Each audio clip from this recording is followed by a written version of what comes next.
parang nakakasuka yan, nakakasuka. Opo, kasi parang kine-question din ng mga kritiko niya na ano bang nagawa daw niya bilang Vice President na pwedeng madala niya or magamit niya sa pagka-presidente. Baka nakalimutan nila na naging once upon a time, naging alkalde sa lungsod po ng Davao. Kaya nga they all focus on things that they would like na mag-justify on their being disappointed, disenchanted, but put it all together. You cannot put a good person down. And that's BP.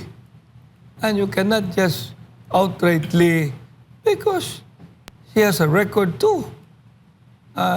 It's a replete of very commendable record na talagang she knows and she walks the talk. Opo. Marami ding nagko-question po doon sa kanyang timing po ng pagtakbo na sinasabing masyadong maaga pa, namumuliti ka na agad. Ano pong masasabi niyo po rito, Mayor Mike? Namumuliti ka na ba siya or may nauna nang namuliti ka sa kanya? Ano sa tingin niyo po? Alam mo, kung hindi ka mag-declare, magagalit naman kami. Kasi kami ay mga supporters that has been wanting to hear, because that is a unifying. That statement of BP Sara that she is available is a unifying. Pinag-uusap kami once in a while, given that privilege to be talking with her, sinasabi ko naman sa kanya, alam mo, BP, noon pa, ikaw na sana yung presidente. But anyway, that's water under the bridge. Now this time, kami doon sa ground, especially sa Cebu City, mayroong STP doon. Save the Philippines. Saka sinabi ko, Sara the President. Hindi pa siya nagsabi doon, andun na yung Sara the President Coalition. Sinabi ko sa kanya, naligo, nabasa na po kami. Kailangan magsama-sama na tayo maligo. Yung sinasabing maligo, pasok mo na yung very positive para kami lahat. Yung mga iba na magdidesider, baka magta-transfer pa yan With that pronouncement, they have to make a stand. Are they for Sara or they are not for Sara? And that's why, huwag na kayong magsasalitag, ano ba yun? Yung maaga. Hindi. Yung ano bang isisira niyo kay BP? Lahat na, binato na yan Binato na. Ano pa? Opo. And dito po ngayon sa sitwasyon sa ating bansa po, Mayor Mike, marami po ang mga pangyayari, no?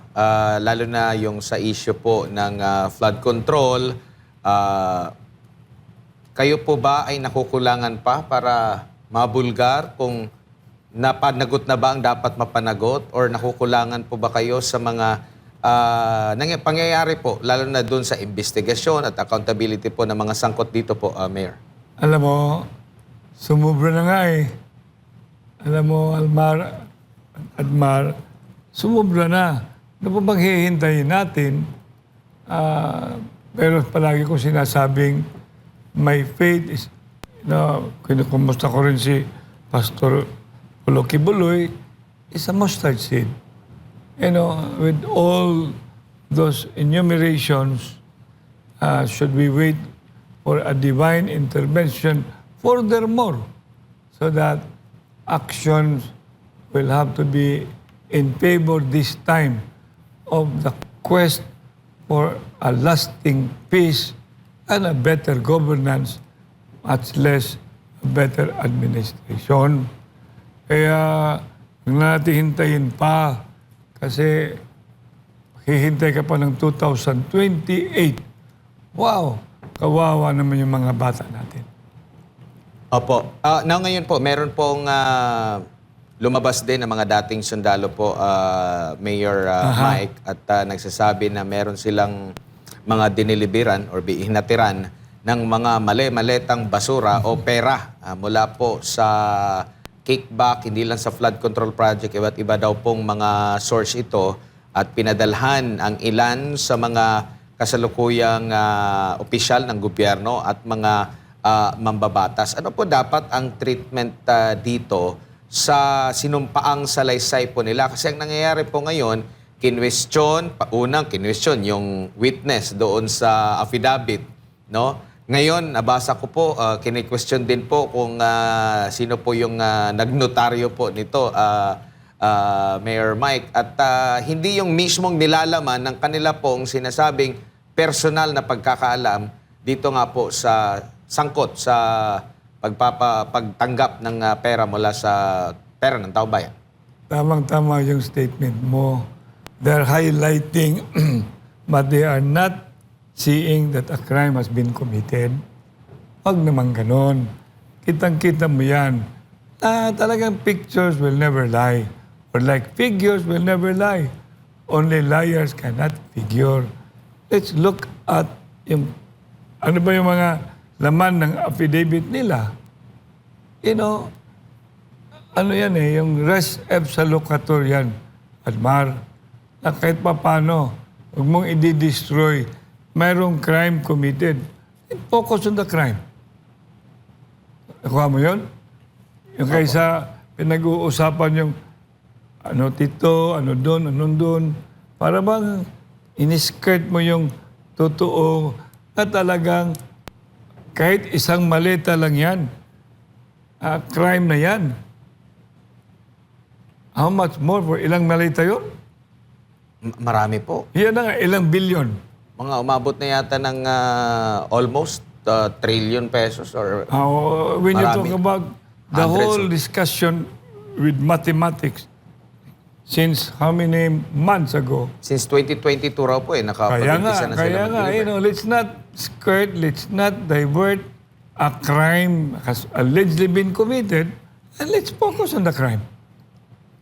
Opo, bago lang si partner Almar, no, dito pa rin sa issue na ito kasi ito po, joint affidavit ng 18, karamihan dito po ay mga dating sundalo, ngunit meron ng pahayag ang Senado, lalo na yung sa Senate Blue Ribbon, hindi pa sila final or hindi pa nakumbinsido kung isusulong ba yung investigasyon do, meron ng resolusyon na naihain. Pero meron pong isang affidavit, no?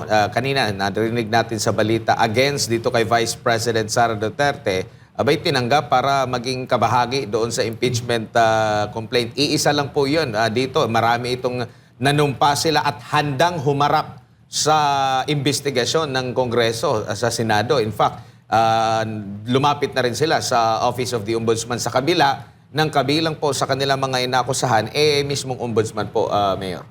Ganon talaga yan eh. Kahit anong makukuha nila, kahit maliit, just to disturb the hugeness of the accusation. But paano naman yung hugeness of the accusation compared to something that is still also questionable? It's been highlighted na talagang wala namang in substance and that particular, if ever there is an affidavit, that it can stand the scrutiny in court. Kaya ito lahat, kailangan pag-iisipan ng taong bayan. No shitting na yung sinasabing abominable na yung mga pangyayari na huwag na natin lukuhin ng lukuhin.